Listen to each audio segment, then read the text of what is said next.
નમસ્કાર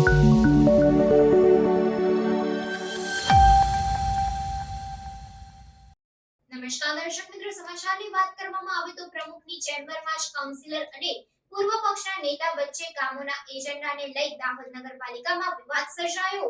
દાહોદ નગરપાલિકા ફરી આવી વિવાદમાં. દાહોદ પાલિકા પ્રમુખની ચેમ્બરમાં જ સર્જાયું તૂતું મેમે. પ્રમુખ નીરજ દેસાઈની ચેમ્બરમાં કાઉન્સિલર અને પૂર્વ પક્ષના નેતા રાજેશ સહેતાઈ વચ્ચે કામોના એજન્ડાને લઈ તૂતું મેમે.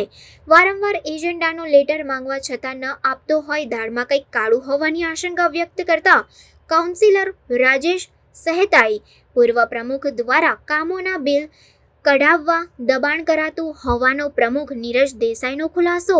અગાઉની બોડી દ્વારા મળતિયા કોન્ટ્રાક્ટરને વગર મંજૂરી અને ટેન્ડર વગર લાખો રૂપિયા ચૂકવાયા અને બાકીના બિલો આપવા કરાઈ રહ્યું છે દબાણ, તેવું નીરજ દેસાઈ પ્રમુખ દ્વારા કહેવામાં આવ્યું. છેલ્લા કેટલાક સમયથી પાલિકાના ભાજપમાં બે જૂથબંધી જોવા મળી.